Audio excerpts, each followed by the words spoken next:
Hello, everyone, and welcome to the American Reach Mahjong League launch show. This is Korak. I am joined by Harrison, A, Nathaniel, and Brett. Everyone do a nice little introduction.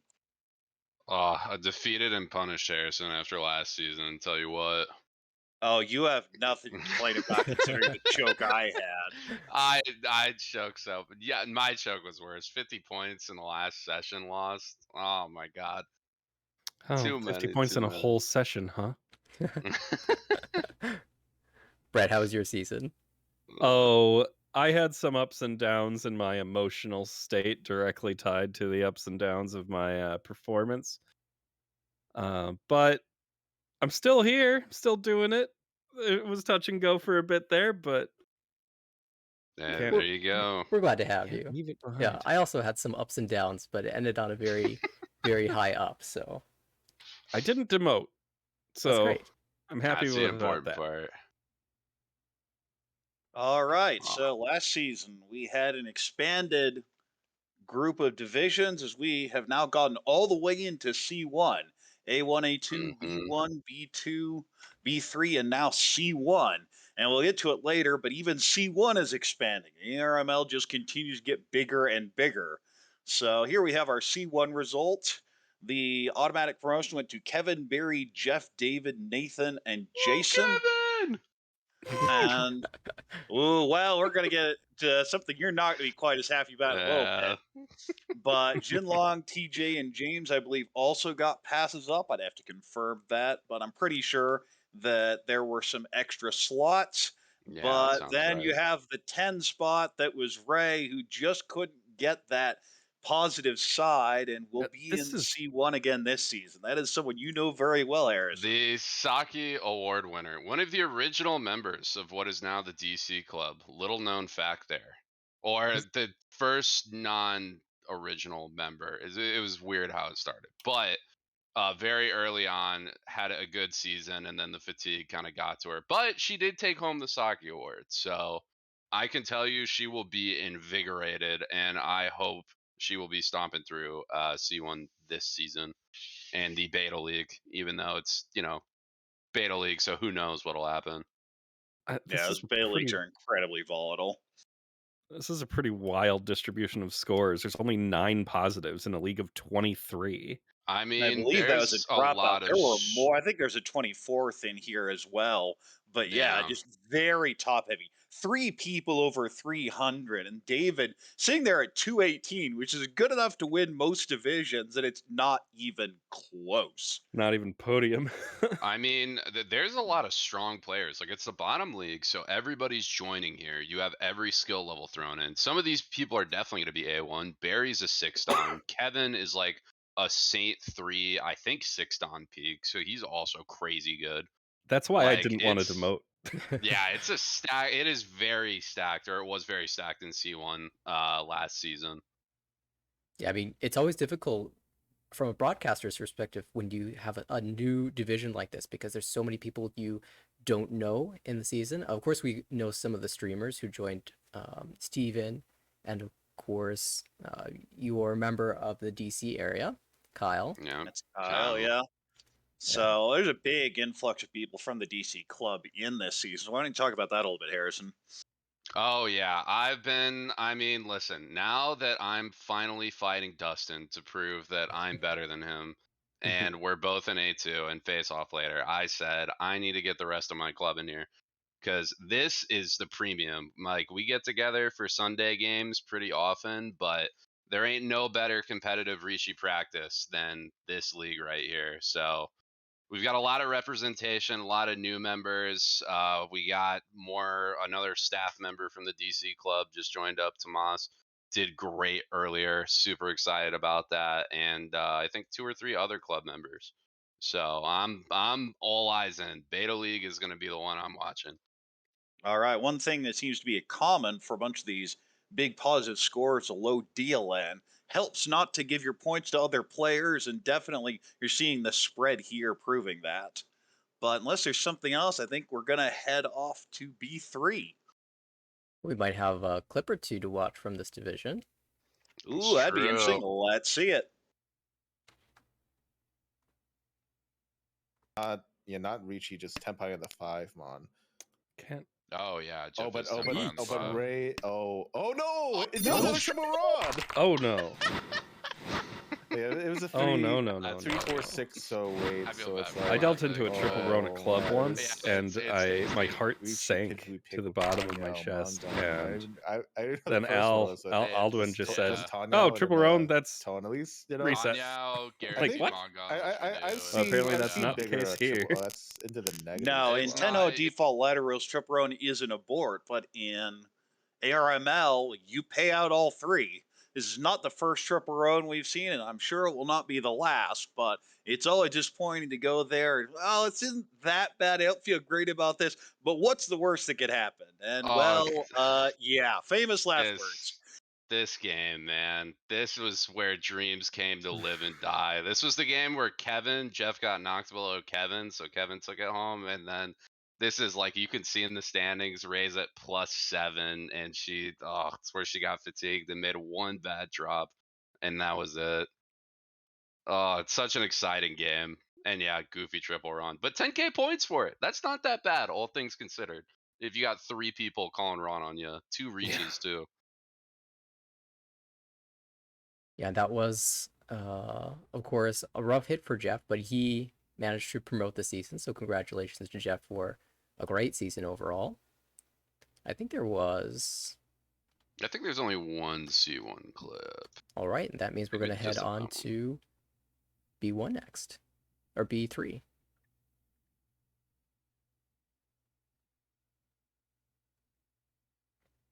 Yeah, so B3, the division where, what was it, is this the first one after Beta League? This is all the promoters of Beta League? Yes. Well, no, Yeah. these are the people that stayed in the same level because it was a B3 Beta League. Oh, Yeah. you're right. Yeah. I was not part of the B3 Beta League, and I just was still here after, or maybe my brain doesn't work. I don't know. So one of the big stories coming out of the winter season was a pretty big surprise that the 2 JPML pros who had joined in Garth and Jen were both stuck in B3 that they did not promote. It came as a pretty big surprise. Garth was in a playoff, didn't manage to pull it out. Jen was actually in a playoff to demote and would have demoted, but ended up getting a free pass to be able to stay in B3. And then they did some adjusting, and you can see here Garth just absolutely cruising over this table. 30% win rate, Gross. one of the lowest deal in averages in the league, just overall dominance. And Jen here, 156. Would you less than half as well as the first place? You think, oh, it's not that bad, but no, just consistent. 26.4%. I guarantee you the pros are not used to this 13% or 15% deal in rate, but that's how you do it. And they're showing you just have to be willing to push a lot more than a lot of pros are comfortable with. This is the same type of thing you'll see with a lot of ladder players when they go back and jump and play a lot of newer or even intermediate players. They're like, well, I shouldn't be pushing that because obviously if they make those calls, they have 3 hidden Dora. And the answer is a lot of the times, well, they don't. I can't help looking at my own numbers here in the 15 spot, and I'm kind of surprised by the normality of a lot of my numbers. I don't have a bunch of red marks, except that I led the league in Ricci rate, and I'm wondering if maybe I shouldn't. I mean, a lot of people will tell you, like, Korok is a very reachy heavy player. There are a lot of situations where you just hit the button and reach, but, like, I am someone who struggles a lot in sumos, so I'm sure my reachy rate was still average. I think I had a very good season last season in terms of that, but sometimes you push the reach button and that just leaves you with no defenses to everybody else on the table. Mm-hmm. Yeah, it's all a balancing act and always has been. But we can look at the other guaranteed promotions: Blake, Quincy, Michael, Gaetano. I believe there are a couple free pass, but not nearly all the way down like it was for the C1 division. Overall, it seems like in this division, it's more not do you deal in, but how much you deal in for. As you see Garth there with the 39.29, Michael sub 4,000, Jen sub 4,000. Those are the only ones in the entire division. So there's a pretty consistent play. Now, one thing I also find interesting is the very hyper aggressive calling players, that 46%, 49% call rates didn't do as well. And so, Brett, I'm not sure if just sitting back and going for things is necessarily the answer either, but that is a very high Ricci rate. Overall, just a very tough division. Another surprise there is Takahiro or Penguin Knight not managing to make it out for the second season in a row. And you just look at the Yeah. results, it's all those thirds. And now I Mhm. have to play him in week 4. I mean, it could also be sliding Uma. I don't know like how comfortable Takahiro is with sliding Uma, but especially with those thirds, like that can be the decider. You get a couple of good positive thirds, or you take a couple bad negative seconds. Like sliding Uma is the one really weird thing you got to get used to playing around in this league. Yeah, we were talking about the Uma in Tenho recently at Club last week, and it's a strange distribution. Like the difference between first and second is 10, but the difference between second and third is 20, and then back to 10 for third to fourth. So maybe if you're used to laddering on Tenho, it's a little bit more of a jump to get used to the Armel Uma, which is a little more even throughout with the sliding sort of bonuses. Yeah. Right, and the sliding bonuses are 5,000 that you get a bonus if you're the only one over 20, and you pay out the extra if you're the only one under 30,000. So it's definitely something to adjust to, but it's still ultimately only 5,000 points. Just something that a lot of people play consideration for. I think it's something that's overthought a lot because it just feels so bad to have a 29,000 third compared to a 30,000 third. But ultimately, it's just a few points here and there. But overall, in this division, you just see kind of a varying structure. But we talked about the low deal in average. The way to win in this division is very simple: just win hands. Easy Mm. game, turns Yeah. out. The only one with a sub 20% that did well was Gaetano there in sixth, but almost down the line. There are a couple here and there that bounce off, but it's pretty straightforward, a correlation between win rate and overall standing in this division. My eyes are now being drawn to the massive difference between 11th and 13th place.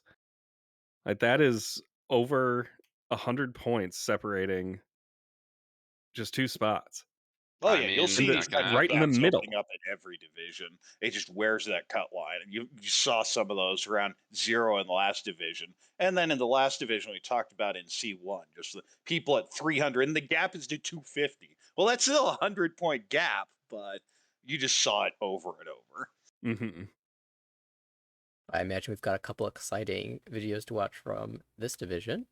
Let's see what we've got first. Oh yeah. I know. Oh, I know this one. And we haven't talked about this, but the 8 is not that bad. One of those left, and the 5 2 left, so it's a 3 versus 2 versus 1 now. Although that 8 so for the dealer could just pop out anytime. May even pop out right now. Where are the 9 so? Where's the 5-8? Where's that last 3 so? There's the 9! It's Sumo! There's the god, Kokushibuso for Jessa, and that's going to change the picture of this game drastically. And we haven't talked about this. Yeah, Yokomans do tend to turn the game around fairly quickly, and we're sitting there at 15-1, 32,000 boost plus 1,600 in the middle is always going to help. Yeah, Don't I'm be afraid to sitting- play for one from behind. You never know. Even an East 1 makes This- a huge yeah. difference. By the way, this is East 1, and there's a player over 50,000. I'm like trying to figure out how I'm gonna work my way back up to being competitive in this game, and then Yakuman hits. Yeah, we see you on the right, having declared Ricci early for Ricci, Peiko, Dora 1. Seems great, row 1 Ricci, and all, trying to catch up to player Rizzo's 50,000, and then tough. just Yakuman. Yeah, I'm thinking, oh, this is a great way. There's gonna be There's only 2 left. That's hard. That's one of the things. 2 tiles. You never know where they are. yeah. And the Yakuman kept coming in this division. There were a ton of Yakuman this season. Yeah, it was such a Yakuman heavy season. It Over a was crazy. dozen, I think. I don't Yep. know if we've ever had this many. I think in this clip, it was the 4th Yakuman of the day. Very. Teppai! This is. Maybe it was either this one or a Tanya different beat one. them. Yakuman. 6-0's not coming out. 1-6, 1-8 still left. Can switch the weight, but that's Huritan. So 5, so probably still leaves the hand. Yeah, Rob recognizes the Huritan. 1 tile for each of these winners. 15 draws, 8 mons, not it. North, it's not it. Tempai for Leslie on 7, so 5 mon. 1 tile for each of those, except the 5 mon's dead. Hatsu! No! It's a Dai Sangen!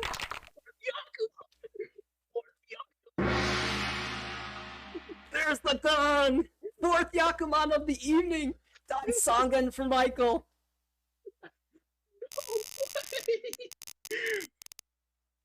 So yeah, you just see there, Jan takes one look at that Hatsu and says, I'm not throwing it, but I don't have Tempai on the right, though. Just push it, even with the 2 Dora.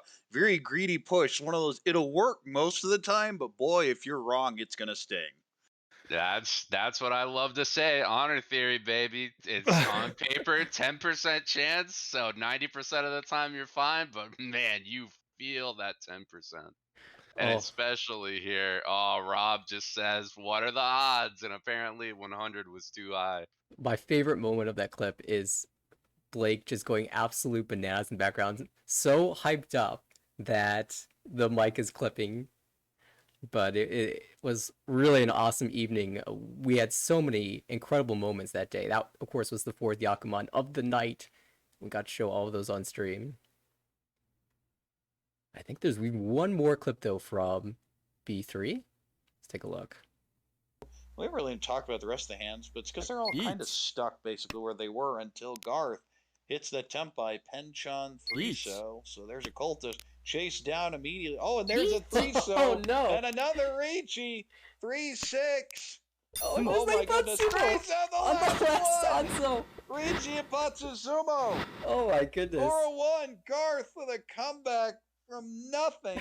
The last 3-so on the wall pulls in his back to 38,700, with everyone else under 30K as we hit the Maybe a little less dramatic than the last few, but manages to just take the Ricci on the 3-so, pulls the last one out of the wall just like that, and picks up extra Ricci sticks.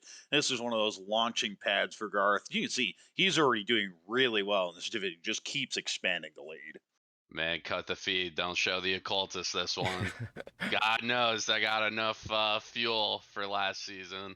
Sanso was either the most blessed or cursed tile on almost every table, as we'll be seeing a little bit later in A1 for sure. All right, we won't give the Sanzo occultist any more to work with here. But yeah, B3, incredibly exciting division, of course.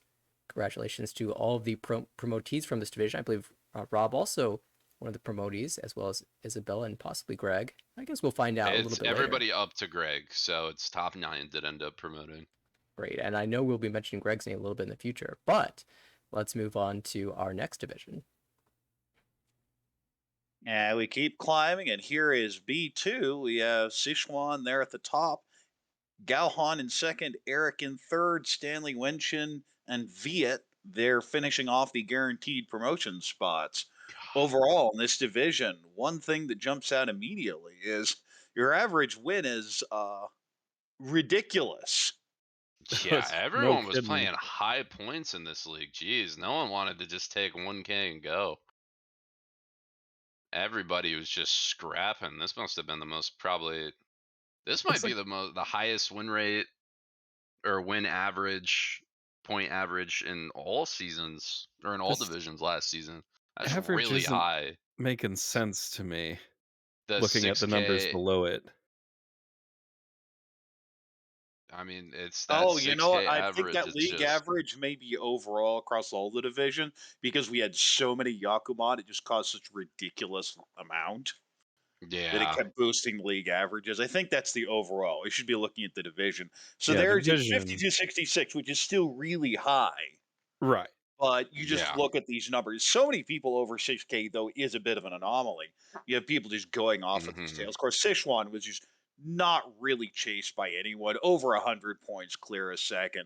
Solid win average, deal in rate, deal in average. Solid EV just across the board. I'm looking at Allen down in 20th at negative 98.9 with an average win of 65.57.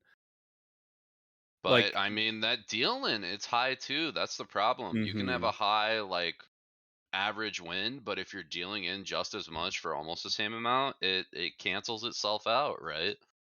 Yeah, It Yeah, doesn't that's get you one of the anywhere. demotion spots. Ends up going down as a result. I believe Alon was someone that had participated in last WRC and actually had a top 32 result there. Somebody just goes for it. You can see that from these results. Sometimes it's going to work. You hit those big hands, and sometimes it's not. You're going to end up dealing in a lot. Very volatile play style, which can work well and can end poorly. Another volatile looking play style is Irie in 15th with the 26 win rate, but with a very low average win.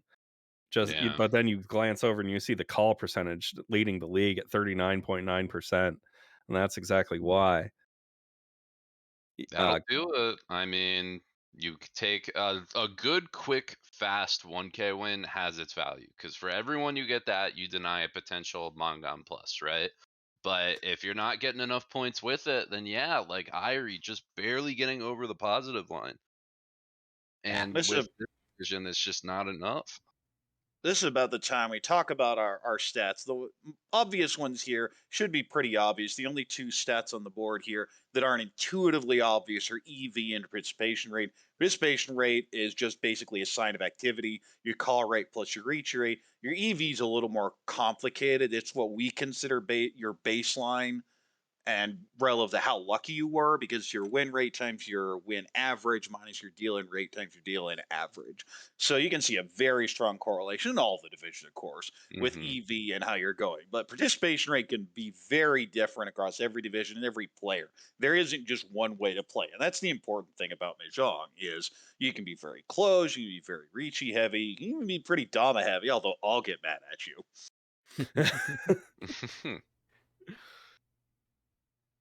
And I know, unfortunately for B2, we have no video clips. We need more clips. Yes, if Then you are we should call more watching, games. hey, if you're watching, a little secret for the Twitch viewers.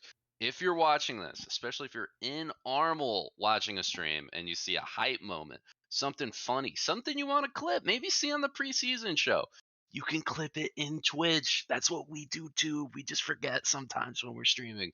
You see a clip you want, just clip that at American Ricci on Twitter or just in the Twitch. Post it in the Armel Discord, and then you could see that highlight in this show. If you Can- ever see it, doesn't hurt. Multiple clips of the same thing, sure, we'll just do one of them. Not a big deal. But You finally remember got to your clip. Payco and you're proud of it. Clip it. Why not? Mm-hmm. All right, getting a little bit back more on topic, there are a couple of very interesting things that happened in this division. One was actually there's a bad entry for Wenshin at one point. It was showing up as minus 200 overall. You see these results, you go, wait, what? Huh? Actually, there's a decimal that was put in the wrong spot. So we obviously I have to remember pay that. attention all the way. It was confusing everyone because we were looking at stuff going, what on earth's going on? But these are the types of things that's going to happen. And this is all volunteer. We always appreciate all the effort, everyone who's involved in this process, the administrators, our fellow streamers here, and the community as a whole, just keeping things accountable and seeing that everything runs relatively smoothly. But another name Mhm. that was here that I kind of expect to do a little bit better is Viet. This 7 Dawn, very heavy bot player, just studies the bot. Has actually written articles over how the bots act and their predictions. Has a running blog. Manages to sneak in with that 6 spot, but very close to not promoting. Yeah, it was Yeah, Via always a snake worshiper for sure. Viet was always comfortably positive over the course of the season, and then all of a sudden at the very end, things started to bunch up around that fifth and sixth spot, around 90 points, and it was a big question as to who would actually grab the final guaranteed promotion slot, and Viet ended up claiming that, but it turned out that Clinton made a big push at the end. Christine as well also had a great end to the season to take bonus promotion slots. They will be All right. advancing into B1, which I guess we could look at next. Yeah, I'd say we head to B1, and yeah, so Man. why don't you go ahead and take Aldwin. this one, Harrison? Yep. So you'll see. Congratulations, Mr. 150 in 2 games. Aldwin topping the charts at plus 248.2. And then you'll see 8 points behind with the biggest throw of the season in Armel is me, who was going in at plus 300 into the last session and then decided to try to push against Rachel. Beginner mistake, I know. But this was a strong season. There were a lot of strong players. There's still a bit of a grab bag. You'll see kind of the higher point average was very characteristic again, but not quite as bad as B2. We got Aldwin, me, Travis, Steven, Eric, Jonathan F, and I think John and Ada also made it up. I think it got promoted. No, I think we got promoted up to 10 actually. We had a lot of promotions or a lot of extra slots just from how things worked out. Man, But I'm it was hard fought even for that plus 50. This was not an easy division. looking at that 800 point separation between you and I Al. don't even Just want to think about that, man. I got one hit with a measly reach one. stick. I tested a 1 chance and dealt any pots, and then Rachel hit like Euro 2 for a Hanemon one game, man. What am I supposed to do? I had another game where I lost by like 600 points from 3rd to 4th, South 4, because I was Oh dealer and had to man. pay Oyakabari. I mean, there's always going to be what ifs. There's Yeah. about 18 of them every single game. The thing that I want to look at is ICE score, actually. They only dealing in at 7.3% and still just at plus 50. One of the lower averages, too. Almost the lowest deal-in average with that. So not only dealt in the least amount, but also dealt in for almost the least amount of points. And still was barely able to scratch by on the promotion. Yeah, it's the average win value. You look at the 4,600, and while that seems like a higher number to the other leagues that we've been looking at, it's one of the lowest here. It seems like it's just a very safe gameplay style. And I mean, people are scoring like Hanemons, and you're just doing what you can to form the hand you can without dealing in, which, I mean, avoiding lower placement is always good. But to Yeah, but have if you get sumo to death, and that's what ends up happening is Mhm. you end up with a slight positive in the end, but down there in 10th, you don't really think you're getting a promotion spot. You may be able to sneak one in, but generally it's not going to be enough to do it. However, I believe I did get the promotion. And you can see a bunch of very recognizable names here. There's Aldwin Harrison, who's on this call. Jonathan's been in the community forever. Rachel and Ada have been around for a while. Michael M. Edwin, league founder. Uh, Phillips occasionally in some of our casts, and several others that most people here will recognize. But one name that jumps out at me, you just look on that participation rate, you look at Ada, and you go, yeah, that's Ada, all right. Ada will Yeah. always jump out at the top of the participation charts. I believe has been in the top 3 every single season, if not just the top overall. I tried to rival her. I gave her a run for her money. I had 40.3 call and 22.4 reach. I was doing my best. Yeah, one of the things that I thought was interesting to B1 is it's this season was particularly strong, and there were multiple players that had a very volatile season. I know of at least 4 players who had a single series with a net loss of over 100 points, even 150 plus. And I gained a lot of respect for those players to be able to have such a devastating, couple of sessions, a couple of Hanchan, and be able to hold the mentality to keep fighting. And a couple of them managed to avoid the demotion, which is what you might expect with such a tragic series of events. And so well played to everyone who had a really volatile season like that, those who made it and those who didn't. They fought hard to the end. Patrick, especially, Patrick's the one that I remember from. I think I played Patrick like week 3, and he was at like minus 200 or something. When I looked and saw him above the demotion line, I was so surprised. I think there's one or two other people who There did are the a same. couple others. I think Michael L was sitting around plus 120 and just Yeah, nosedived after a Michael had while.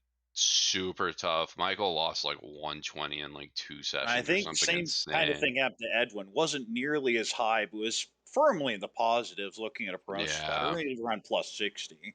And similarly, just had one bad series and just ekes out staying in this division. Yeah, but I was really impressed with the ability to hold it together because it can be mentally shattering to have that happen. It can be difficult to reset, reframe your mindset to I'm going to fight for promotion to how do I stave off demotion, and the ability to be flexible in the way you're thinking about your approach to each of these matches. I was really impressed. All right, I think we have a couple clips. One of them miss and then a hit. Oh. I mean, even without the Doko, it's Toy Tanya outdoor too. Oh yeah, this is Toy as well. So that 5-1 is actually huge. And this Tenpai and the 1 pin, there are Each. 2 left in the wall. Oh, There's a reach. Ricci. Where you just fight. Oh no! It's a safe tile. Doesn't believe the half Suji. I guess the 5 pin is also near the door, but you also have 2 of them. Oh no! All right, 5 pin. Well, that would have been the Doko. Exactly. Toy, Doko, Dora 3, Tanya for dealer Hanemano. That is so sad. This is why I justify the No. half Suji and the Chan. 1 pin. I mean, even without the Doko. Tragic, lost by Mon. Yeah. Figuring, there's no way to just throw the door. A door comes out literally that turn. I mean, it's hard too from this position. I think you gotta push that 5P just because it's half Suji and like you can play absolutely safe, but you're also dealer and have a ton of points there. Like 5P is not the worst thing in the world to check, right? Yeah, I mean, even if you think about the half Suji, it still is dangerous on the 2-5 It's by the Suji, which is Dora, very bad. yeah. Although I am advocating for the push on the broadcast, half of the reason I'm advocating for that is because I can see that it will pass. And then there's the Doko. Nothing is stopping me from discarding 5 pin there. Nothing on earth. Sanjiko Doko, one of my favorite Yaku in Mahjong. It is amazing when it comes to fruition. I think we're going to see one here. We had a Doko on stream get missed. We had a Doko that didn't get Tenpai from Eric the other day because the Dora component came out. Will it happen tonight? One more draw. Everyone else fighting for Tenpai. Will can't find it. Rachel will need to pull for Tenpai. She has 2 Dora. One more draw. There it is!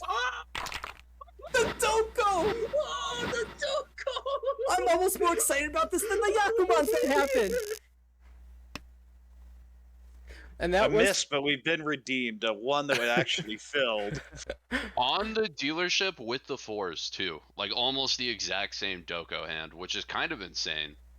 And Nate, you're even mentioning the previous clip in this clip. it was wild. I believe this was also the same day that we had multiple Yakuman. It was crazy.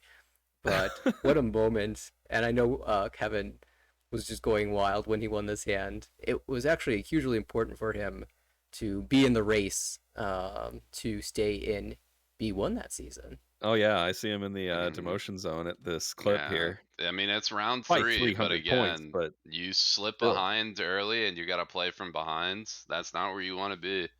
This is halfway through. This is the time where you kind of grab your bearings, check where you're at, start playing for end season. Yeah, one of the rare Yaku out there. I'm still disappointed we missed a Sankansu that wasn't on stream. Oh, In Man. A1, no less. Oh, man. Wow. Well, we got some crazy A1 moments on stream. I can promise you that much. I feel like Sankansu's more of a B3 thing. I think there Depends was how much flow you need. a Sankansu Man. Toy Dora 8, something like that, earlier Jeez. in C1 that we also missed. It would have been Oh. amazing to get. Wait, that's Causeway, yeah. Not in this league. Sanbai, go on with your day. Yeah, Wow. just 12, I think, Sanbaimon. Yeah, it'd be 12. Oh, yeah. But let's keep our way Let's head climbing. to A2. You see, division's a little smaller now. We're getting towards the upper echelon here. With A2, we see Simon, Alfred, Andre, Alex, and Kevin getting guaranteed promotions. I believe Jonathan and Garrick also got, and Claire also got extra paths up. But you just see all of a sudden these deal and average, especially with Kevin and Jonathan, these are really low. The EV is tracking very strongly. And we talk about call and reach rate. You can play any way you want. Well, this is proof. Yeah, Alfred with a high reachy rate, but one of the lower call rates in the league. And then the still the just absolute opposite. dominating with E EV. Yeah, right above and below. Simon very high, Andre very high, and Alex actually maybe a surprise to me. Very high call rate as well, but very low deal in there. 17.6 reach rate. That is like half of mine. What, you're at 20%? Oh, don't worry, right? you'll see lower at A1. Oh yeah. Oh yeah. I'm a big fan of. I mean, they're in demotion zone, so I don't want to speak of it too like extra positively, but I see the giant win rate for PO or win average for PO. But again, Yeah, I think when there's you're a dealing Yakuman matches, yeah, it's that 19% DLN. You can't get around it. Yeah. That's so much higher than everyone else in the league in this division. yeah. Justin at 17.7 is already really high and just barely managed to stay here in this division. You say you will be playing him next season. How does that feel? No, I'm excited. I mean, I'm not looking forward to that series because I already know how this is gonna go. Someone's already written the scripts. Me and Dustin are gonna be like close in the race, and then Dustin's gonna blow my session over, and it's gonna decide how session 6 goes. But I got him late season. I got all the time I got him, I think, week 5 for session 5. So got a lot of time to build points, to build a wall that I can give away during that. We'll see. We're here in A2, and there are a lot of very recognizable names. Yeah. Names that have been in A1 and went down previously. And it looked like almost all of them are going to make it back up going to the last session.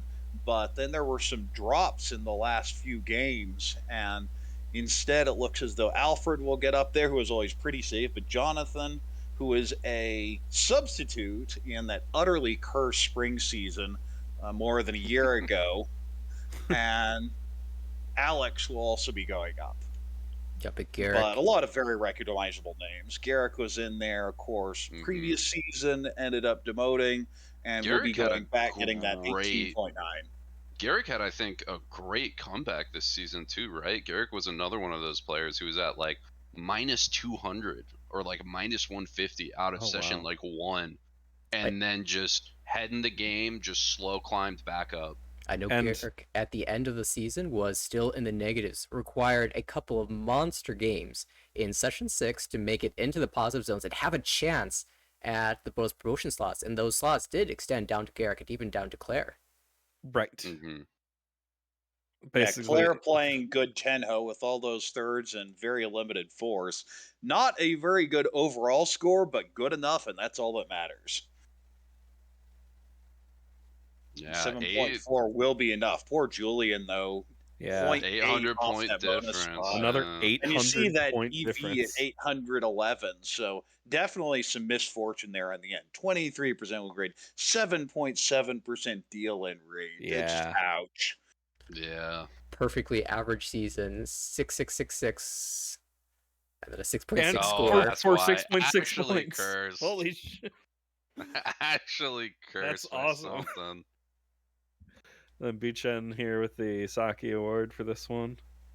No, Bishan didn't get Saki. Ray did in C1. Yeah, at it's minus minus 0.9. 0.9 to plus 0.9, so would have been for this division, but that's a 1, not a 0. Yeah, we were joking at the end of the season if Beechin could have found one more way to throw away a Ricci stick, would have Yeah. won the Saki award on the dot, Would have had the 0.0. perfect score, yeah.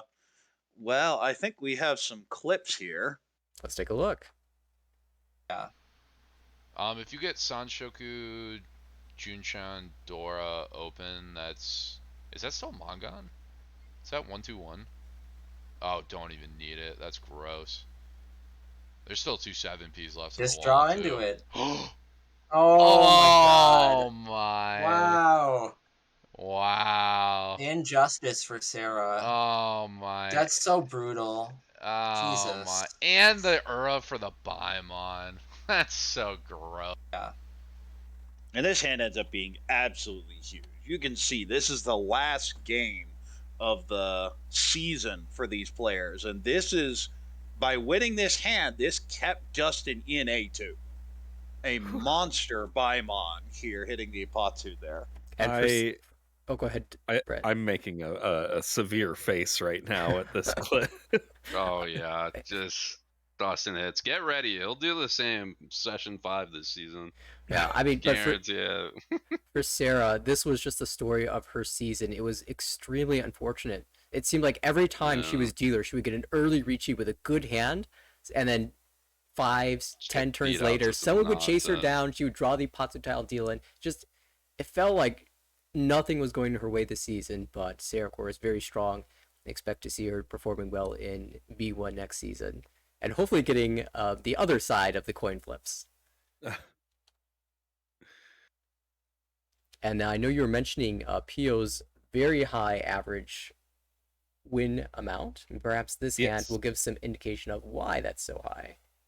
Oh, yeah. You have to throw both of your white dragons, I guess. These is now all out of the wall. North is still. Oh, it's the Pei Senpai! and white dragon. Oh, it's one white dragon. One Pei's white- dead. The West gets out. Oh, no, is this a Rinshan? He's not, he can't ring shot here. He can actually cannot afford to ring shot here. He can? I mean, what? Cannot. You just can't, right? Oh. Oh, Amy, no! What? Hey! Amy!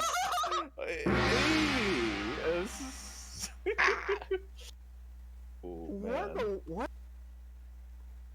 Ouch. And you can see a couple of very aggressive pushes there by Amy. Just wanted to keep tempo high. And in hindsight, may not have been the best option, but this ends up basically costing Amy ultimately a chance at A1 and gives Pio a chance to stay in A2. Because as you can see, this is the last session. There isn't much time left. So we see the hellway for Pio, the last Haku, and there it comes, and there it goes. I'm curious, in the clip, I'm not sure which commentator actually, but they were mentioning that Pio can't afford to Rinshan here. Is that just because it would be revealing too much? Well, the consideration is you have 2 honor calls. It's probably Honitsu. You figure a decent chance of Demon Honitsu. But once you start seeing that many honors, you get really, really suspicious. Yeah, I think it's the draw too, specifically. I think the draw was really close where Rinshan left like 1 less sumo chance or something. Or it was like, it was close enough to where quickly when you're trying to figure out, okay, do I have more draws with this Rinshan or not? Yeah, I think It's one of those rare Yakuman. You figure they never have it. Right. Like, what's the worst that could happen? I think ultimately the biggest thing was the revealing of information. I think even Amy said afterwards that in her mind it was a Monhonitsu. Suiso was a big surprise, and this created a very interesting scenario at the very end. Pio was close to avoiding demotion. Amy was in danger of falling to demotion, and Dustin had to sit there and watch and see what would happen in the last game, because if things didn't go properly for him, he would be the player ending up demoting, and Pio and Amy would both be safe. So it all came down to a very crucial final hand that Amy managed to pull out with a Hanuman, actually, and confirmed her safety, and it was Pio ending up dropping down in the end, but certainly made things exciting. Man. Mahjong's cool. It really is. Especially in those situations where everyone's fighting for their place. You just feel the tension at the table. And well, I guess All we'll look right. at the Well, final. I think we head to A1 now. Oh, this season was cursed. Why don't you take this one? Because I'm just still salty over this. Sure Congrats, thing. mate. So this season was a very, I think, unique season for A1 meta-wise. In the very early stages of the season, it seemed to be very call-heavy, players just denying opportunities for others. And for once, both Korek and I got off to a decent start. And that kind of carried throughout the season. although Korak did manage to pull out ahead moving into the final couple of rounds. Session 5, I thought I had a chance to catch up to him. I think it was about 100 points ahead. I picked up plus 70 in my session, and I was feeling extremely pleased. And then Korak went and got a plus 90 in his own. And whatever I could do, Korak was just doing better. All came down to a pivotal final session where, in my opinion, Korak played as close to perfect Mahjong as you could, and the wall did not give him any tiles. And in my final session, I played reasonably okay Mahjong, and the wall gave me all the tiles, and that determined the champion. And congrats again for your win. I'm looking at the deal-in rate for Korak there. It's the only one in the league in single digits, and it's at 7.2. We actually have a bot command. It actually shows mine is 6.9. So maybe there's a double roam that's showing up there. But yeah, no, I just wasn't dealing in. That's crazy. If you look at the final session that Korak played in session 6, and for Hanchan, 0 deal-ins. Oof. 0. The anti-Lucky That's- Short. The last 2 Wow. games, I didn't have a single deal in, I don't think. Yeah, it was incredible to watch. We were able to cast a bunch of those games, and I just think to myself, what would I do in this situation? Whatever I thought was the best move, considering the full information of the board, Korak would just do it and be like, how does he know? He just knows. It was inspiring to watch, honestly. And I think that a lot of the league was playing incredibly well. We cast some of those session 6 games at Korak's table. We also caught Anthony, who had a very tough position, but was also in contention to take the overall spot. And that entire table played incredibly as well. That final day that we broadcast those 2 tables, I thought was some of the best Mahjong we'd ever broadcast in the entirety of the league. It was really awesome to see. And overall this season, just some awesome games, and not everyone can stay in A1, of course. Bound to have some bad luck, and it seems that maybe Steve was the recipient of the worst luck. Mm-hmm. Well, Steve has nothing to complain about having won the Richinomi Open, first place out of 120 in that tournament, and he even said at the time, like, you know what? I'll see you guys at A2. Well, he prophesized the demotion, but I'm sure we'll see Steve back in A1 very, very soon. Oh yeah.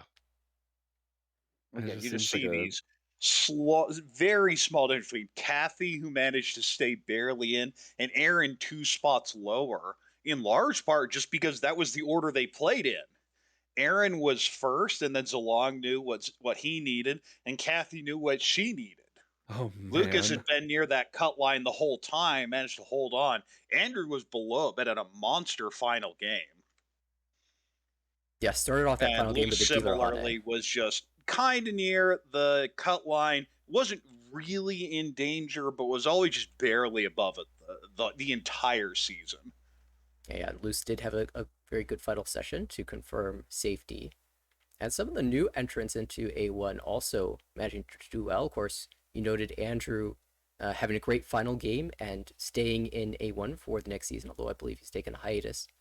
Joe as well had a great season, finishing at, well, negative 19.4 doesn't seem, amazing, but in a very strong field, I would be very pleased with that result. It's certainly better than my first. Joe couple was tries. definitely the surprise of the season. When you have a bunch of sharks, there's an old rule. If you don't know who the fish at the table is, it's you. And Joe is openly admitting as much that he was in big trouble at A1, but managed to pull it together. 23.4% win rate will do enough. Very aggressive style. You see this. All these people at 38, 40, and then me at 44% call rates. Not really what you would expect in A1, but a lot of denying the slow hand builders. And that's actually what ended up costing me in my last session was I got a table with 3 closed hand builders. And so that kind of scrappy fighting style didn't work. They just would sumo Mongon, Hanemon after Mongon, and there just wasn't anything I could do about it. That's me. Yeah. I love to build a hand. It's kind of interesting that Dylan percentage seemed to be a pretty good indicator of placement this season. I don't know if it's because out of desperation, players in the lower end of the zone ended up having to fight more, or if that was just general play style. I can see that up at the top, 10 to 12% mostly, and then down at the bottom we see a lot of 15% Dylan rates. Yeah, that was the first thing I noticed when this popped up, but I didn't know Which how to... even 15% is still like crazy low. Like the fact that the highest was 19% with Joshua, and then you have to go 3 Down more to percent up to 16.8. Andrew is it's crazy. The bar of entry for skill, or like the average skill in A1 still it's only going up. The one thing I'll say about A1 is there are a lot of people who just think that at the top level it's a bunch of people just sitting together, slowly building close hands, respectfully folding, and hoping to sumo. Now, I ran into a table like that and it was not fun, but generally it's just a scrappy bar brawl. And you see this, the reaching rates of the top 6 players. 3 that are just right under 20%, and then 3, 16%, 13.5, 13.4. That's not what you generally think of when you talk about high level play, but it was just ferocious at times. Yeah, truly, the Ricci rate being so low on average this season was one of the biggest surprises to me. We noticed it early on the season. It kind of persisted throughout, maybe increased a little bit near the end, but it certainly was scrappy, as you say. Let's see if we've got any clips from some of these Ricci's. Oh, wow. Steve with a very, very Eat. nasty. Alright, Wait, Sumo Giderichi. Okay. He's been looking at that. Oh my goodness. Here's Jojo's a get Tenpai. no, Much of the Ipeco same thing. Ipeco Donkey. Oh my goodness. Naimon safe? Yeah, Suanko I think is dead. Sumo. Oh! Sumo! The X-ray vision! Yeah, if you guys were Ipat Sumo, Ipeco Junchan! Who don't and want to Daimon? Aura. Jesus Christ. Steve just hitting the hero sumo right there. That's a Yeah, cool Steve hand. says, well, there's a Kabe of the 4-pin, I might as well, and just draws the right tile. As we say, the game is very easy when you just sumo. This was such a hype moment. Steve Damaten for 2 turns, then decides, you know what? Now's the moment where I'm going to take the Ricci. Hits the Ipatsu. It was insane. Ricci, Patsumo, Ipeco, Junchan, and an Ura. Yeah, very Wow. important Uro for the Baimon too. It was But I mean, a very not enough, as we'll see for the next clip. high moment for Steve. This was in the last round.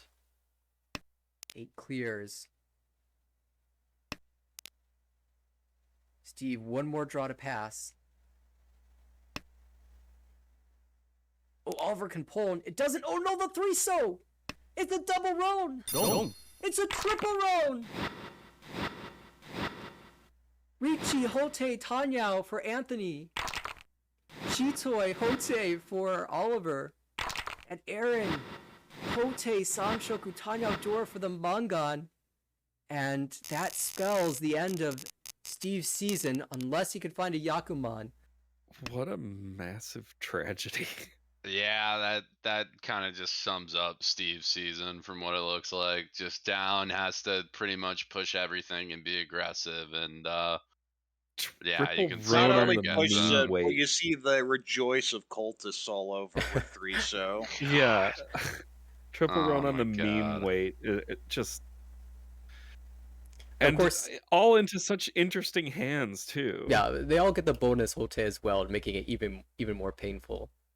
Mm-hmm. But just situationally, Steve is here in last place in the division. It desperately needs points, and even if it's going to go to Dukoku with the Dealer Tenpai, Wants to be positive. you so. need to have points in this situation. You need to not just be positive, but have a big positive to get out of danger. And so I feel like it was almost forced to push this. And of course, Steve knows the Mhm. tile is bad, but understood the position and led to a very amusing moment in hindsight. It's to see those 3 rounds appear in front of me, I I might have to quit Mahjong forever again. Yeah, I mean, how many triple runs do we even usually get? We got 2 this season, I think. That Well, we had probably one happened. 2 in with the commentary. playoff of the. We had one in the playoff of the inaugural Beta League season. I think we may have had 1 or 2 others overall, but they're not common. But just No. 2, not that far apart, on stream no less, was pretty crazy. Yeah. Yeah, the other thing we haven't really talked about is the amount people are dealing in for in Yeah. A1. You say the dealing rate isn't that bad, but you also they're not dealing in for much. You have a couple that pop up there, especially like Andres and maybe Oliver, but you see almost everyone sub 5, and there are a bunch of sub 4. There Mhm. 3,333 leading the league. That is just obnoxiously low. Yeah, I think one thing to note for the future, though, the difference in skill level between the A1 players and A2 players, there's not really that much of a gap anymore, and so I think we'll see a lot of A1 players who have been playing in that division for a long time starting to trickle out every now and then if they get a particularly unlucky season, and A2 players filtering in, maybe just going back and forth between the two divisions because it's difficult to have any separation between the two. I mean, moving forward with the league expanding and strong players entering, Mhm. The top divisions are just going to become even more strong. Right, and honestly, that's what a lot of us expect to happen. And even so, even this season in A2, there were so many very familiar names. And I'll be very surprised if Steve and Aaron aren't near the top of the A2 division next season as well to make it back up. And something I talk about every season is the people that have been in every single A1 season now are down to 3, and those are Kenyon, Max, and me. Of Wow. course, Zhu has never been promoted, but has taken 2 hiatuses, has not been in every A1 season. Of course, we're getting people that have been in almost every one now. I believe Luce and Nathaniel have been in all but one. Got to A2 off the inaugural Beta League season, promoted, and have not looked back since. Hopefully, it stays that way. But if you have more seasons where you get 4th once, well, that'll okay, probably one of keep those working out for is you. a tie for 3rd and 4th. Well, I'm so grateful that it counts as a 3rd place in the standings and not a 4th. It just makes my stats look better. Yeah, we'll have to see if the curse comes rolling back around after you won this one. Yeah, I have a lot of fear for the upcoming summer season, and I guess that's where we're going to go next. This is what we're here for, the start of the summer session. We get to look at all the new players who are entering the league in the C1 division, and also see where everybody landed after promotions and demotions occurred. Let's head on over to the new stats. All right. Well, first things first, when we get the other one, the Beta League sheet, you see all these names and the pairings for C1, but C1 is now so big. We had a bunch of people, like 26 to 29 come in over the Yeah. summer. It was a ridiculous number. So we have another Beta League, which seems to be a pattern. Every other season, I believe, is a Beta League now because ARML just keeps getting bigger and bigger. And you can't just jam 40 people in one division. So this is the current structure. You see the top 2 are guaranteed B3 promotions. You have a couple that'll be in playoffs. Those are cross pool. Top 2 remaining in pool A and top 2 in pool B with slots 3 and 4. Although again, these may trickle down as we find out hiatus statuses, etc. Will be in a 4-game playoff where a top 2 promote, and a bunch of spots for C1, which is basically stay where you are, and then some playoff spots there as well to see who can manage to stay in there, and then a bunch of demotion spots. Now you look at that and you say, hey, it seems very heavily tilted toward demoting, and the answer is yes, if everything stays the same, but that assumes there are no hiatuses, and that never happens. So you see it like this, it's kind of honestly flipped. That there may be like 2 to 4 demotions and probably like 7 or 8 promotions just from the past every time we've had a Beta League season. Yeah, that also depends to some degree on the number of new entrants as well. We want to make sure we have enough people to fill up a C2 league when that does come around. Now we have the pairings here. the amount of work that goes into running this thing is just, it's a lot, and it's really impressive. Well, how Edwin's well a this all glutton comes for together. punishment. And now that I think about it, why don't we talk about his other glutton for punishment activity? And that is Oh, we're the gonna do that now? International Online Reach Mahjong Championship. You can sign up for that. It is on same link on AmericanReachy.org. We'll mention it later, but I figure now that we're talking about stuff Edwin does, it seems appropriate to bring it up. And Yep, that it's is a big online IORMC competition. season. Big online competition started off between Japan and Korea, expanded greatly, and I believe the U.S. has been in the team championship match, a top 4 teams in the world, the last 4 years. So we've definitely been delivering. RML was built to keep us going even higher. So let's see if we can do that. It'd be great to see a lot more players in that. We'll But jump back to that too. Yeah. Back on topic. Now we have the C1A division. We'll also see a C1B division, but a few names that are familiar. Thomason, of course, or Tom, come from Baltimore Mahjong, did not get out, and you see some. Vinny is a name that should be very recognizable to people in the New York City club. Plenty of names out here. Anyone jump out to the rest of you? Sure. I mean, like I said earlier, Tomas, DC staff member, love him to death. Had a good start too. That's one I'm going to be looking out for. I can tell you that much. Yeah, I see a couple of people I recognize here from the substitutions last season. Alan, of course, one of those. Oh, John Mahjong's in this season. John Mahjong himself, the intercollegiate Mahjong runner. That's John B. John B. And let's see, some other names. Nancy, I recognize from Twitch chat, some of the best one-liners in Twitch chat. If you watch any of our old VODs, they are hilarious. And I see a couple names that will be going to the Chicago tournament as well. So really looking forward to meeting some of those players in person. Yeah, me too. Anybody else stand out? Well, I don't know about this one, but I know in C1B there are a lot of names that I'm invested in that one. Okay, well, maybe we'll check that out. Beta League. All right, let's head to C1B. Bunch of pairings here. Well, you wanted it. Well, why don't you take over the introduction? Yeah, I mean, there's so many people. The funniest thing, bar none, is that it finally happens after, what are we at, 2 years in Armel? Something like that. We finally have 2 people with the exact same first and last name. Yeah. So congratulations to the Eric Wens who get club affiliations next to their names in order to have some sort of differential. They're even playing each other. What is that? Week 5? They're playing each other one of the weeks. I forget which one. We've had games with the same first name. I remember catching Andrew as Andrew against Andrew, where Andrew would call reach and Andrew would deal, and it was not fun. So if you want to see our cursed commentary, we'll try and get that match just to cause someone to suffer. Oh, maybe it changed. Yeah, maybe it changed. They ones. originally were, but maybe it got shaken up a little bit. Yeah, I think there are 3 Erics, and only 2 of them have the same name, but the other Eric, the one that does not share the same name, will be playing each of the other Erics at some point. So in the first week, for example, session a group 5, you'll have DFW Eric facing against Eric Hong as well. So they will.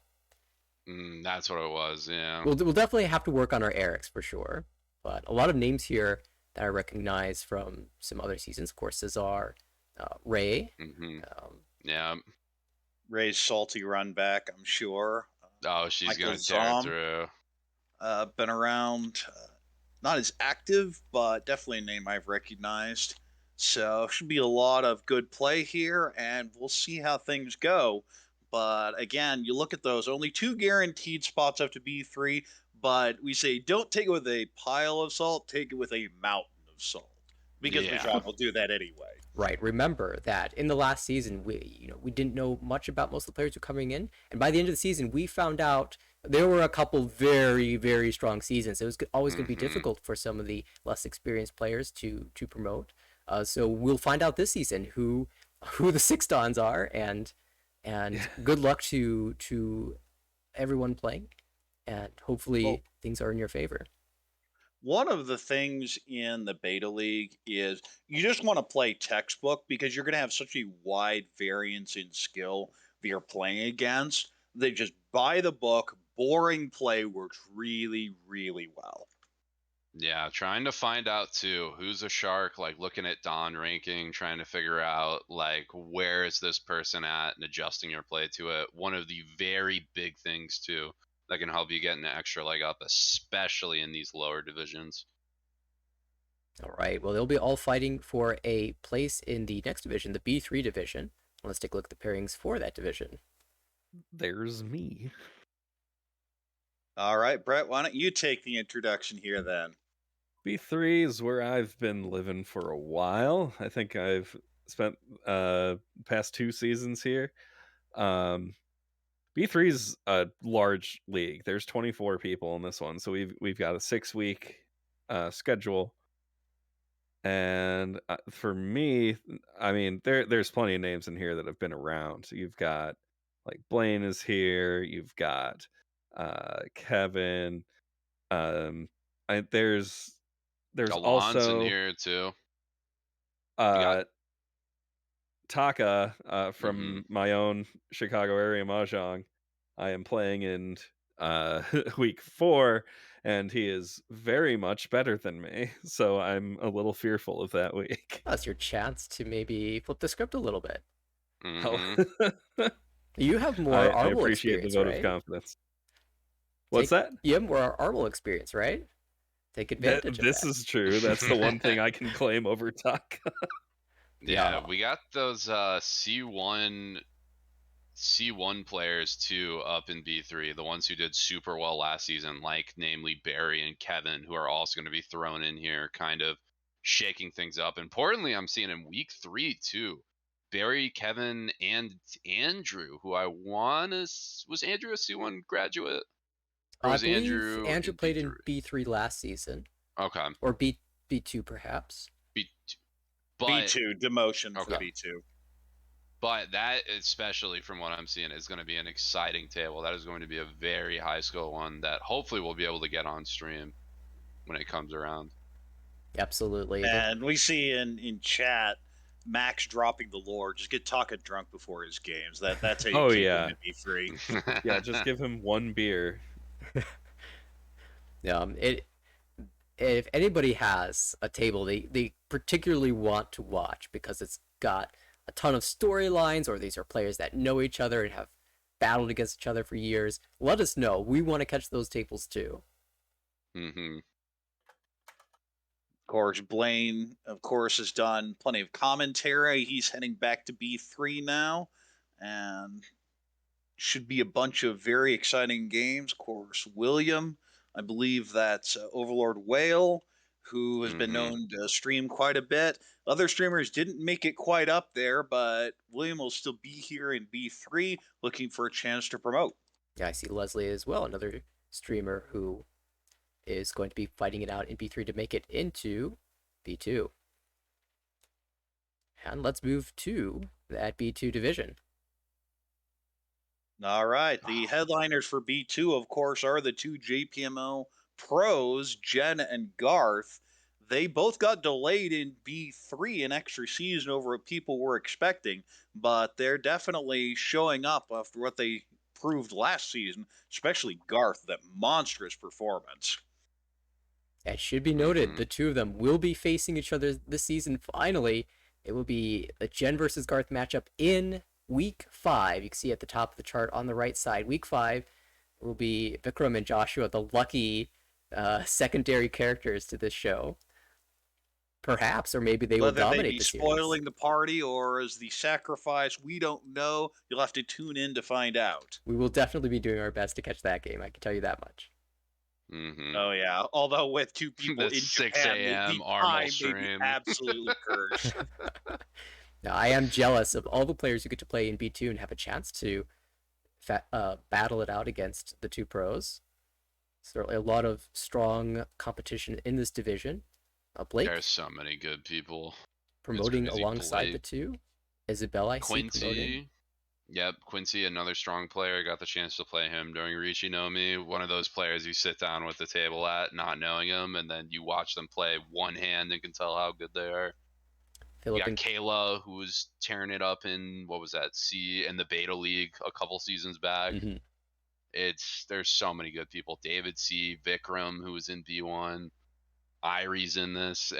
B2 is going to be a very exciting division, I think, this Matt season. Blake, who's on the commentary team, along with Philip. So we'll definitely Yeah. look out for them as well. and And I think I did want to point out one name here, Greg K, who promoted last season, played a couple of his games already for the summer season, and was the recipient of the first Yakuman of the summer season. Congratulations to Greg Oh, for the There was Suanko. already one? There has already What? been a Suanko. yeah, there's a Suanko. It's been 4 days. It's insane. Last season was incredible in terms of the number of Yakuman, and perhaps we'll be continuing that this season as well. We'll have to Man, find I out. can't believe they even scheduled games this early. I've had like 2 messages for my season so far. my We keep trying to for get our some reason fourth to B3 has respond. got it together. I've gotten messages in every session I'm in except for like one. I will say, Oh, you think that people at the top have their?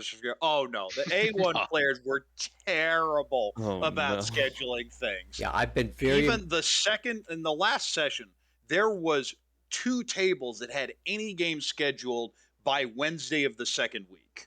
Of course, there was the big in-person tournament that did slow things down a little bit, but yeah, let's group together and match the consistency that C1 is putting out. I mean, this season, C1's been doing a great job of scheduling. I think nearly every single table has games scheduled for this week and next week already. So come on, we Congrats, gotta catch up C1, to that.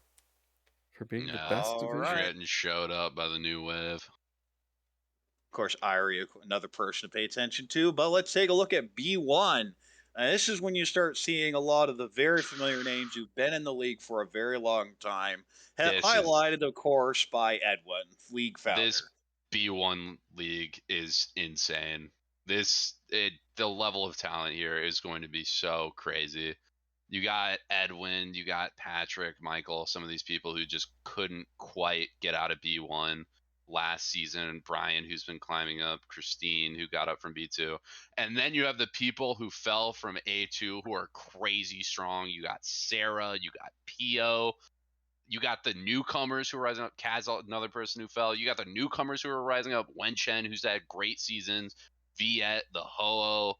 Stanley, who had a great performance last season. Tucker's How in did here you miss too. the Tucker most Fowl. important one? Mhm. The ARML Grand Champion is in this division. Kwong's Ended up in this demoting division a couple. too. Yep. It's You see it's the bottom insane. left, second to the on the bottom, Yeah. second to bottom on the left. Yeah, this is tough. I also want to shout out Eric Dotseth, who's a Chicago area Mahjong player and probably second best in the group. Yeah, it's going to be incredibly tough Jeez. competition. I mean, there are 3 former A1 players here, including the grand champion. Yeah. I can't imagine any single one of these tables is going to be easy. It's going to be a battle all the way through and through, and I think we're going to see that for every single one of these divisions. But it's just so impressive that It's crazy at this B1, is B1. right? You showed this as A2 one season or even as A1 and I might believe you. Like it's the talent, it keeps going down and down. Every division just gets harder.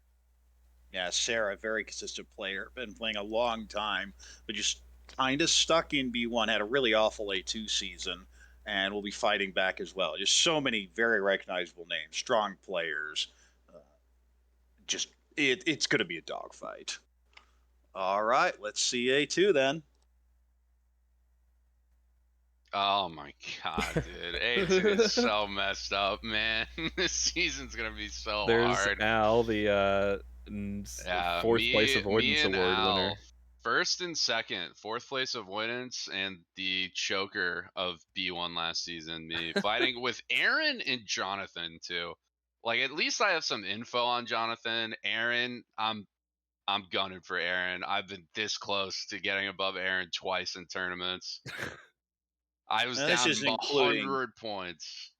Steve Naomi. or Oh, Bishan yeah. or Aaron Steve, Joshua, or Eric, Bishan. who won the inaugural Beta League season. Yeah, yeah. Took a season Peter, off, but is Ada, back in A2. Ada, of course, has been Dustin, kind of bouncing up and Julian. down. There's Ugh. there's so many good people here. It's Rachel's up here too. Rachel got Leon. Fuck, everybody's crazy. Will M, who's another great player. I too, who's been climbing up. It's crazy. This is just it's A1 too in like maybe one more season. I think there's more A1. I think what, half of these? No, Or I no, think maybe not half. 6 Maybe or like 5 or 7. 6. Yeah, have been A1 players. And I mean, I'm sure some of the people in here are gonna be A1 standard operators within the coming months or within the coming seasons. Yeah, I'm very excited to see some of the newer players to the league, some of the players who weren't in the inaugural rendition of the league. So players like Will M or Eric L, how they'll react to the A2 meta. Of course, a decent number of their fellow B1 players are promoting with them, so they'll already have some info on that. But will the meta be different with some of these A1 players and steady A2 players? I'm very curious to see how they will handle that. I as well is going to be an interesting player for me to watch. And for some of these A1 players who have been in A1 for so long, your Steves and your Aarons, Beachan as well, how will you handle the A2 meta? It's going to be a little bit different, you'd think, in theory. Well, I'm A2 pretty curious. traditionally has just been very aggressive, push heavy, that you're trying to fight and struggle into A1. It became less so last season as you had so many A1 players. You say that there were like half. I think last season actually was half. It was a ridiculous Jesus. number. But here, a matchup that just jumps out at me is that week 5 table 2 match. Leon, Q, Steve, and Julie. It should be amazing fun. Oh, absolutely. Joshua as well, one of those players with a very aggressive playstyle, just dominated A2 the previous winter to make it into A1 last season. Now back in A2, but will he just dominate again in A2 is a very interesting question. Ada as well, very aggressive playstyle. Be interesting if those two ever duke it out against each other. And as we mentioned earlier, Jonathan, who got a taste of A1 in that utterly cursed spring season over a year ago, will be fighting for a chance to actually make it to A1 now. Oh, really? Jonathan was beta spring season? Yeah, as a substitute. Okay. Had a respectable showing. Of course, that was, as you said, the cursed season. There was a lot of ridiculous things that happened. The cut line was Yeah, I insanely think the small. final score was around like minus 130, so definitely would have demoted, but definitely represented well. Right. I think there was one other person who's got absolutely destroyed. But yeah, very excited to see who will promote into the A1. All right, well, let's see A1. And there are a bunch of hiatuses in A1. We saw some notifications the last week because the number just kept going up of people who were taking off this season. It started, I think, 4, and then 5, and then 6, and then 7. But 2 of those ended up demoting, so there are actually 5 people on hiatus. So that's why there were all those extra promotions out of A2. But this is the top division here. And of course, Nathaniel trying to defend the title. I'm trying to make up for my choke on the very end. Although I say choke, I think I played well, but sometimes the wall just doesn't care. Regardless, a bunch of really tough matchups. Yeah, the very first matchup, week 1, Korak, you and me get to face off again. It's with Andre and Joe at the table. It's certainly going to be a fun one, and one of the 2 matches that I'm looking up forward to the most this season. Well, I'll talk more about my second session matchup. I think it's Claire, Vincent, and Kevin. So it's me versus New York City. That's definitely a storyline. Oh, that would be fun to watch. Yeah, I'm also looking forward to my matchup against Claire in week 5. I also get Anthony and Max at that table. So it's going to be a dogfight for sure. Wow. Yeah, that week 5 matchup session 5 matchup that you had, that is definitely one I would love to cast. Claire, Nathaniel, Anthony, and Max. I don't want to sit at any of these tables. Yeah, I mean, honestly, you're not going to get a nice table, a friendly table here. No. Everyone is able and willing to take your points away. I'm kind of looking forward to my week 3 with Luce, Alfred, and Lucas. I haven't had the chance to play Alfred in a very long time. I'm guessing we probably played back when I was first, really starting to get into Mahjong in 2017 or 2018. But it's been a while, so I'm looking forward to that matchup. Alfred's first season in A1. Hopefully we'll stay around for the long term. You got that good in 6 years? Yeah. It's been a while. I'm really bad after 5. Well, maybe this is the year you pop up, Brett. Yeah, All right. maybe this is it, where the neurons start firing off just how you need them. Yeah, Brett, one you want to connection do could be night and day difference. study got 'em. sessions? Let's do some log Yeah. reviews. Okay. We can look at my latest Maj Soul match after this. Perfect. All right. Well, getting back on topic. So this is the A1 division, just overall brutal the whole way through, and just talk about it. Just the trickle down effect. A2 is cutthroat. B1 is cutthroat. B2 isn't particularly easy. B3 can be pretty rough, and then C1 with a beta league. Who knows? It's gonna be an exciting summer season. Every season is exciting, but we keep finding new ways to top out.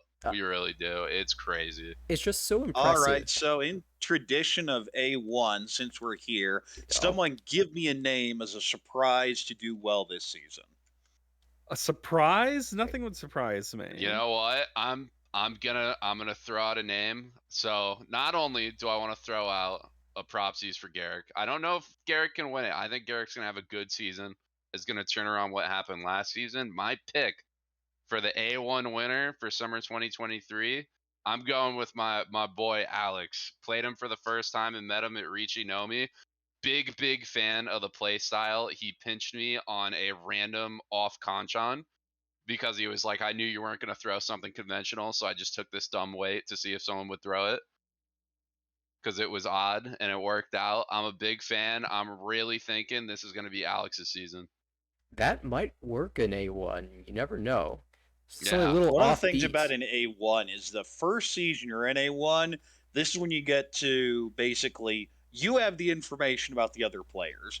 They may know how you play against lower division players, but A1's a different beast altogether. By the second or third season, people really figure you out. And we've seen this from people in the past who did really well the first couple seasons, then just got demolished. Is once people figure out how you play, because you're not getting a free pet. People are studying a lot of the time, looking at the stats, saying, okay, what's this person actually doing? And are they going to push this? Oh no. All right. I will say so- I think Zhu is a yeah. pretty good choice. Has never really just jumped out, but has managed to stay in A1 the whole time. And especially with last season, a couple of people that just basically clung on in A1, and Nathaniel and me ended up topping the league that season. I think Shu is a very interesting player because over the course of the seasons that they've played, they've never really been in danger in the demotions. They've always had a reasonably positive season. So it feels like eventually one of these seasons is going to just go their way. They're consistent enough to be positive, so maybe they'll get a very fortunate season and be the top. All right, then. I think that's it, unless you have something, Brett. I mean, I was going to say the only person on this list that I've played with already won it last season. We can So- have 2 pointers. I think it's Luce who's done that. Luce and Kenyon. I think it's Kenyon. Kenyon's done Okay, it. Kenyon's done Luce has won 1 season. I'm The talking about season naked. winners. The season winners thus far were Eric, Huang, Kenyon, Luce, Kenyon again, and then Nathaniel. Well, Brett, Yeah. if your vote is for me, you should keep in mind that my kryptonite is in A1 this season. The player who, out of all of my Tenho games that I've played 10 or more against, the worst results I have, my lowest average ranking, is against one Garrick L. And Oh wow. so if you think I'm going to have a good season, maybe take that in consideration. Perhaps it's Garrick's turn. All right. Then I mean, I don't, any guess I have is just going to be that, a guess. So let's say this is Arthur's time to shine. There we go. Oh, Korak's getting it. Salty run Hitting back. the run Okay, back. there's the curse. Let's go, Korak. I don't know. After that last session, I'm feeling plenty cursed anyway. Well, break it. Break the hearse in half. Hey, the reset flow breaker for next season. Very strategic. All right, then. I think that's all for A1. We talked about we're going to come back to IRMC, so I think this is that time Yes. as we're wrapping everything up. Very, IRMC very fun. It's Could not recommend mad it enough. scramble. You just play a few 400 Sean across a few Saturdays over the course of a couple months. So The names and the dates are out there on the site. You get top 3, or I believe the top overall score, although that may change. So I get to go. think so. Basing it off last year. Last year was my first IORMC qualifier, where Kujira also killed off one Saturday, where I would have gotten all first if not for him. Same one who killed off my Richinomi. Big rivalry back on from that. But you get on like a Saturday. I think we have them at like 12 a.m. EST and then 9 a.m. Pacific. So it's early, but it's not the worst. You play 4 Hanshan, and there's 3 weeks where there's 4 weeks where that's done, and you need to show up for 3 of them. And off memory, Edwin said, I've got the dates if you want earlier. them. Okay, yes, read them all specifically. All right, they're all on Saturdays, August 12th, Mhm. September 2nd, September 16th, and September 30th. So just about every other week in September at least. And of course, August 12th. You have to play 3 out of 4 sessions to be able to qualify. And in general, how it's been done in the past is the top 3 cumulative scorers will earn a place, as well as one additional person who has the best overall single day session. Somebody who can put together a really good streak will also be able to qualify, even if they're not in the top 4. If that person is in the top 3, rather, then the next next player, the next highest scorer, according to the scoring, cumulative score. And it is important to know that is also, they must be positive as well, just Right. like kind of promotions and ARML. So even if someone has a really good day, if they are negative overall, then they're not eligible for one of the final spots. Yep. And so if you do qualify, you get rewarded with an awful start time of something 5 in the morning on the East Coast where you play 4 on Sean back to back. Yeah, it can be pretty early. Of course, I know Korak, you and I have both participated in those early morning sessions, but you have the adrenaline pumping, it keeps you awake. Well, yeah, I just don't go to sleep. 5 a.m., that's not early, that's late. Yeah, but after 4 Hanshan, 8 o'clock's going to start feeling pretty late. Yeah, that's why it's on a Saturday. Nothing to do. It's a sleep day after that. Of course, you'll all see this on the sign-up sheet, which, of course, is at the website, AmericanRichi.org, as well as just a check to make sure that you are qualified, because the conditions to join ARML and IORMC are slightly different. For IORMC, you do have to have citizenship or be in the process of attaining citizenship.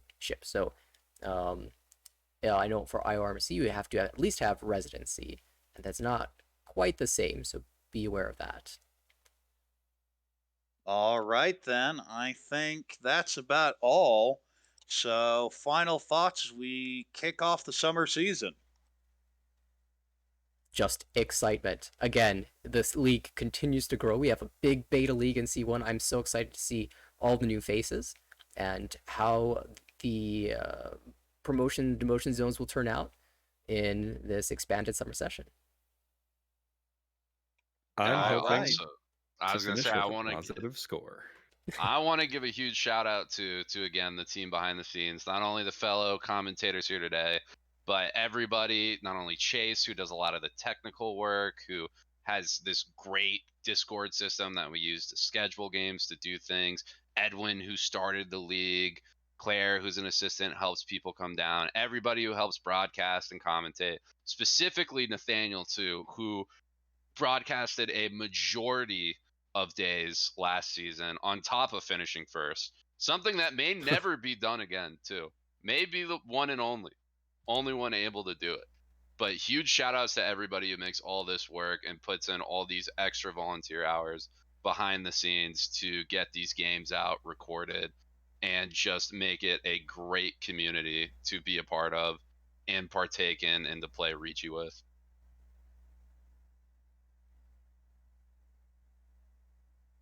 Okay, then. I think that's a pretty good way to end it. So for Brett, Nathaniel, and Harrison, this is Korak for the American Ricci Mahjong League signing off. Looking forward to a great summer season.